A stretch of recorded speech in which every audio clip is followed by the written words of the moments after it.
제가 바뀌었는지 안 바뀌었는지 그거 보여주시면 되잖아요. 그 주문 내역에 제가 제 거 누락됐는지 그거랑 몇 분에 그래서 몇 분의 음식 재료가 들어갔는지 그거 보여주시면 되잖아요. 네?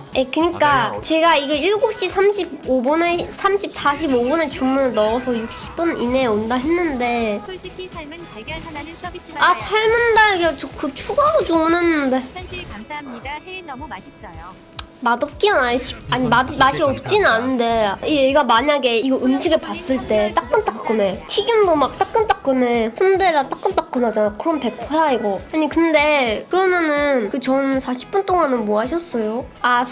죄송해요. 새로 만드신 거라고요? 식어가지고 죄송해서 새로 만들었다는데요. 그래서 따끈따끈하다는데. 그러니까 지금 2시간 지났어 지금. 띠리리리링. 저기요 아까 잠깐만 10분 지난 거 아니야 우리? 아니 잠깐만 전화한 지가 38분이었는데 38분이었거든? 근데 60분이니까 45분에 그러면은 15분 넘었네. 아니 분명히 10분 15분 늦는다 해가지고 기다렸는데 이거는 좀 너무하신 거 아니에요? 사람마다 사정이 있을 수도 있고 저도 진짜 바빠요. 저가 주구장창 떡볶이만 하루 종일 기다리는 것도 아니고 저도 일을 하면서 하려고 하는데 진짜로 헤드폰에 전화 걸렸는데 안 걸려서 안 걸. 미리 말해주셨으면 제가 뭐 게임이라도 하나 돌렸죠. 전화도 안 하고 뭐 하냐 진짜. 와, 나 이렇게 배달 느린 거 처음이야. 저 피어싱.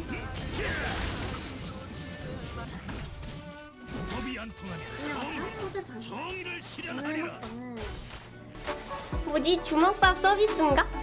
주먹밥 서비스인가? 주먹밥이 아니라 순대구나. 주먹밥이 아니라 순대. 큰 그릇이 될 거야. 서비스. 이거 뭐야?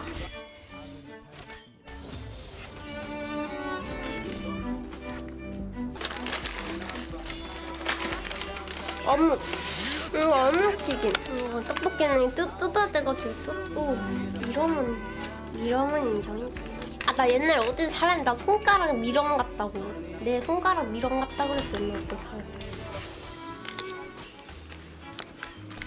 오늘의 먹방은 떡볶이입니다. 이거는 어묵튀김인데 이렇게 얇게 떡볶이도 옆으로 세워주세요. 안 돼요. 여러분 맛좋아하세요. 맛있게 먹겠습니다. 이거 무슨 맛이지? 무슨 맛이더라 이거? 맛있는데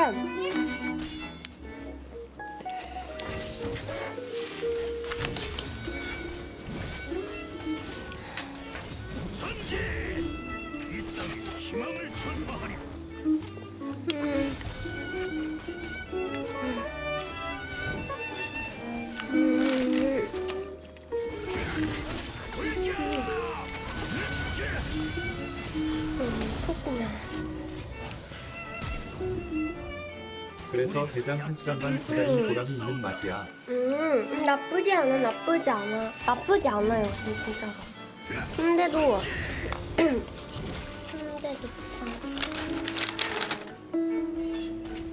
순대 찍어가지고 두 개는 무리 아니지. 나 떡볶이 2개씩 먹어볼까? 2개 정도야 뭐. 나 근데 2개 한번 먹어볼게요. 근데 2개가 안 집혀지네요 젓가락으로. 2개가 안 집혀져요. 끄덩해가지고 살짝 단데 매운데 달달하게 만드는 느낌. 내가 순한 맛이 좋고 초보맛. 천사가 여분의 교회 이제 안 가야지. 손님 태어날 때 비가 많이 내렸대요 하늘에서 천사를 떨궈서. 아니 대체 어디서 오신 거지? 너는 나를 악에서 구원해준 천사 내 마음이 정화된다. 소아가님 일을 2주 오늘 보고 같이 울었습니다. 감동받았어요. 이제 내가 그 몸을 닦아줄게요. 영화라도 부족하는 좀 참기 힘드네. 혹시 쌍둥이이신가요? 아니라고요. 그럼 그쪽이 세상에서 제일 예쁜 사이다? 칼! 내가 간다. 뭐야? 신상 떴지 바로 터치 아에머과 1사이다 반전 있지 완전 있지 아에머과 1사이다 한 병 땄지 두 병 땄지 아에머과 1사이다 세 병 땄지 싹다 짜릿 터치 아에머과 1사이다 파인애플 딸기 키위 아에머과 1사이다 파인애플 체리 아에머과 1사이다 짜릿 패치 짜릿 터치 아에머과 1사이다 아에머과 1사이다 짜릿한 사이다와 상큼한 과일이 만났다 선키스트 과일 사이다 아에머 과일 사이다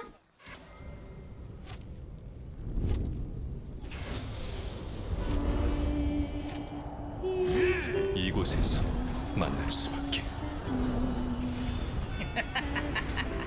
저 떠들는 나약한 녀석.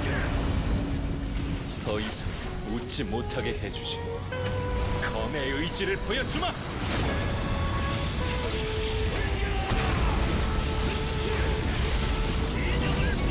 매그너스! 나이자!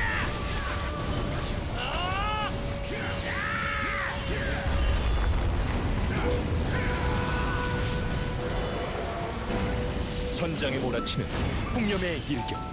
메이플 스토리 M 더 카이저 업데이트. 예쁘겠네요.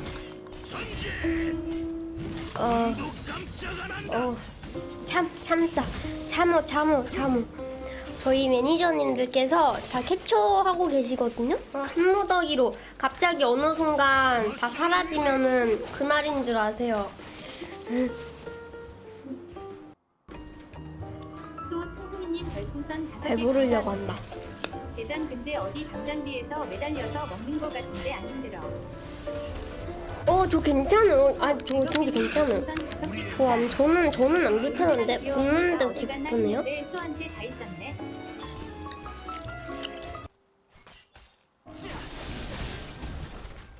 Come with a few compromises simply down to the form factor. One of these compromises is that ergonomically they aren't great, particularly in regards to the screen, as it's very low down, so you'll tend to be looking down at it, which is fine for casual use, but when you need to get some work done over a longer period of time, it can get quite uncomfortable for your neck. Another compromise, again relating to the screen actually, is that there is just one screen, which is a shame because having two screens in a dual monitor setup is actually really beneficial for productivity. So, in an effort to combat these two compromises, I will in this video be showing you how to build a secondary fold-out laptop screen that allows you to experience all of the benefits of a dual screen setup. And it also brings to the table some serious ergonomic improvements too, because the top monitor is lifted up, which means that if you use this as the primary one, it gives you a much better posture and it's much more comfortable to use for long periods of time. And I'm so surprised that this kind of thing isn't more common. So hopefully after this video's out, maybe a manufacturer will come along and make something like this. But as there's nothing on the market like this at the moment, let's get building it.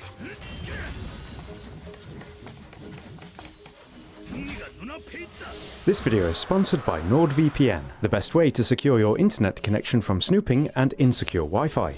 Get a free month and 70% off a 3-year plan by visiting nordvpn.com/DIYperks and using the offer code DIYperks.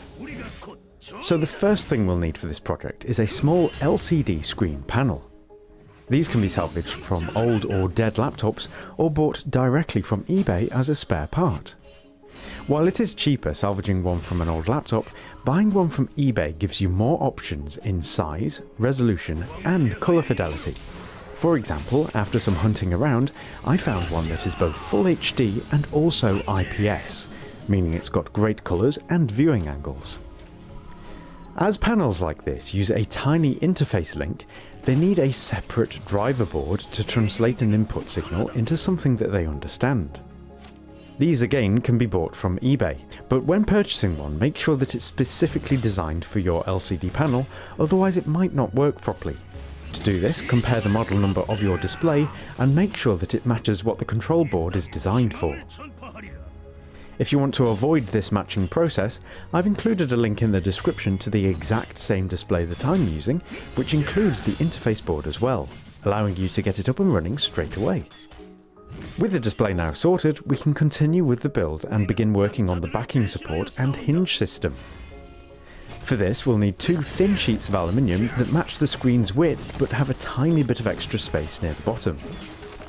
Now, to give it a more robust finish, I sanded down my aluminium in one direction to give it a brushed appearance, which makes it more resilient to light scratches as well as fingerprints, and looks pretty cool as well.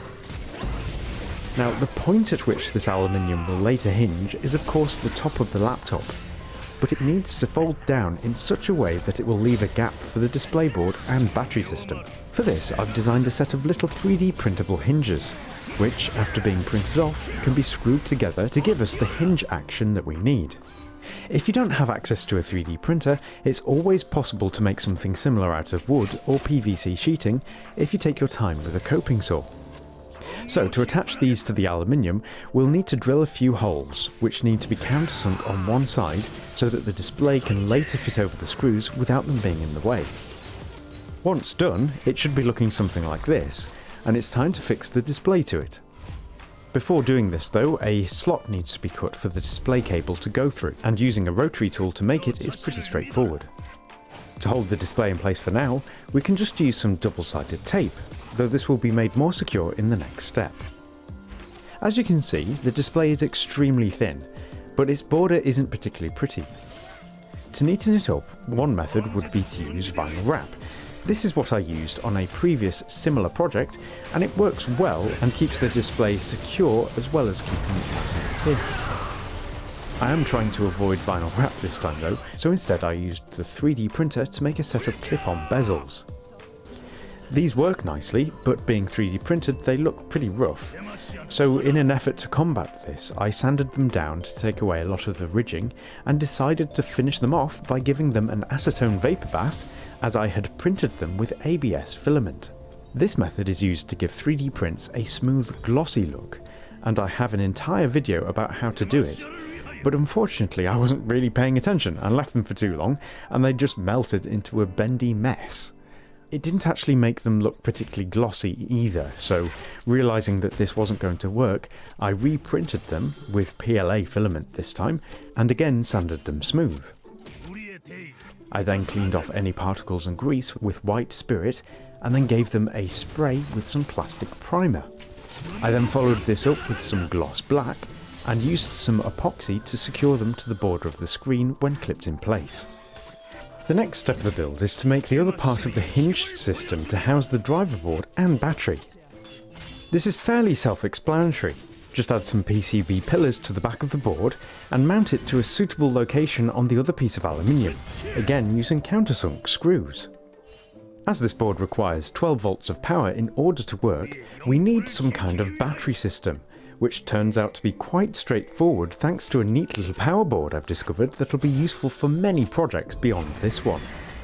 This little board basically follows the USB-C power delivery specifications, and allows you to draw many watts of power from a single USB Type-C socket. This means that instead of using a set of bulky rechargeable batteries and their compulsory protection circuitry, we can simply opt for an off-the-shelf power bank. The only requirement is that it supports USB power delivery spec.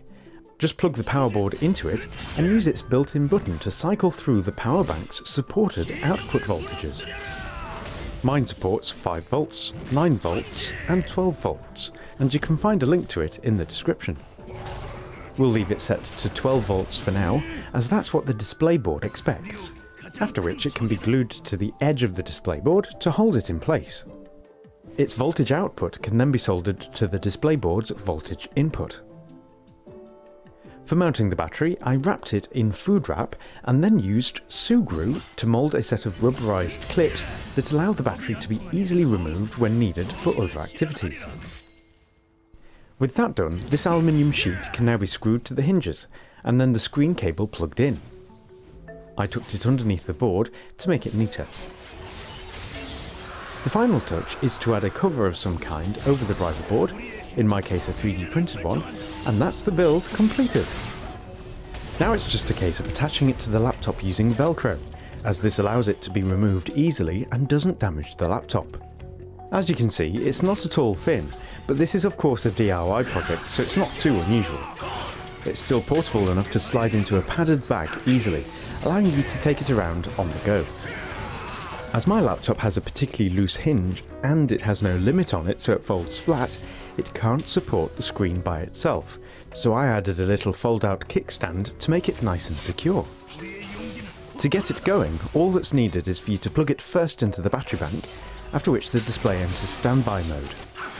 It uses very little power like this, so can be left on without draining the battery. Now all that's needed is to use a short display cable to hook it up to your laptop's display output, after which the new screen will be detected and you can use it as a secondary display. As I mentioned earlier, this really is a productive way of working, as you can have various documents open or programs open at once and reference between them. Plus, it's more comfortable thanks to the increase in height.